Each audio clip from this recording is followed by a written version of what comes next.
Okay, let's try another example here. Let's try creating a negative. Okay, a negative with a black and white picture basically turns the whites to blacks. It turns light grays to dark grays. So we're going from, if you think of black as being the number 0, which it is, and white being like 255, then 255 becomes a 0. If I had 250, that's 5 in from the high end, and I wanted to get the opposite of that. That would be 5 in from the low end. So it would be 5. And so what I can do is I can make the negative of a picture by simply reversing or subtracting from 255 the current color component and using that. So I've still got some stuff here from the last program we did, which was just to darken a picture quite a bit. And what I'm going to do here is I'm going to do the negative. And all I have to do is take 255 minus R, 255 minus G, and 255 minus B.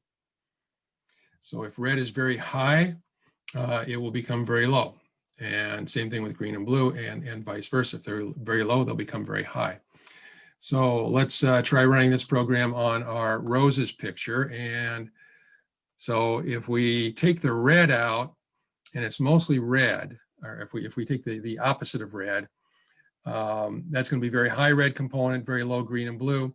And we're going to turn it around, and we're going to get a very low red and a very high green and blue. So we should see our original picture pop up here.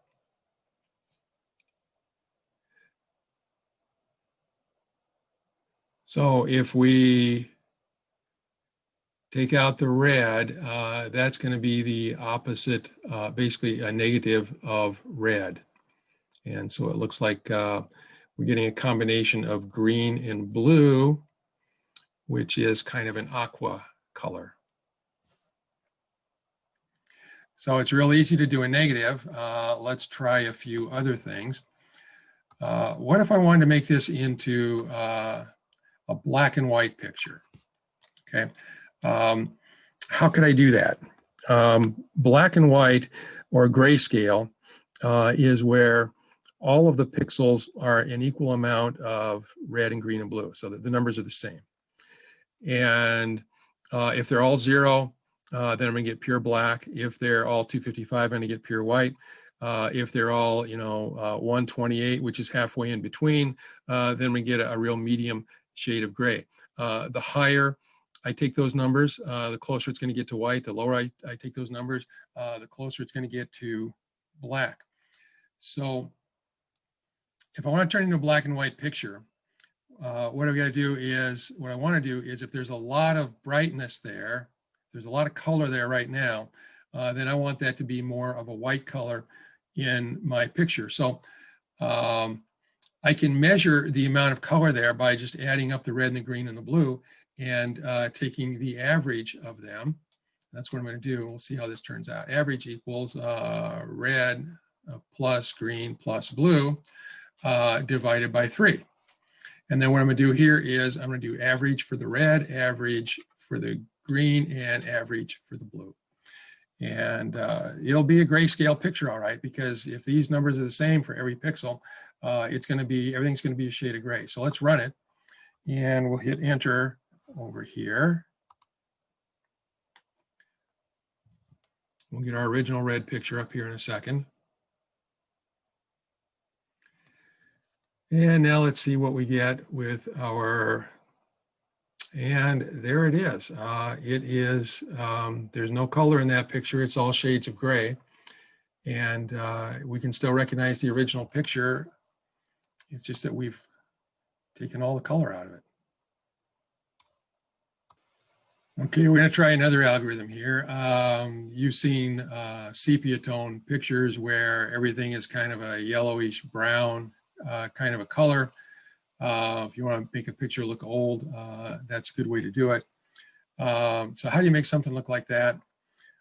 This must have involved an awful lot of trial and error because these numbers are kind of interesting. But we need to figure out a new red component. And the red component is going to be 0.393 times the original red plus 0.769 times the original green plus 0.189 times the original blue. And then I need to figure out what the green pixel is going to look like. And the green pixel is going to be 0.349 times the red plus 0.686 times the green plus 0.168 times the blue. And then the new blue component is going to be 0.272 times the red plus 0.534 times the green plus 0.131 times the blue. And I think these need to be integers. So I'm going to, whoops, make that int.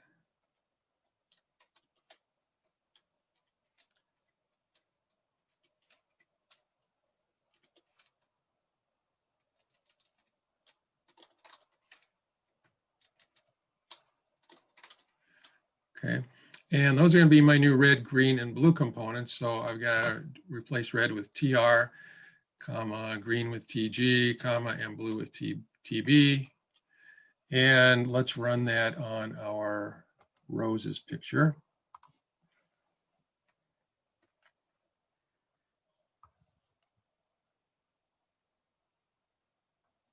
And there's our original.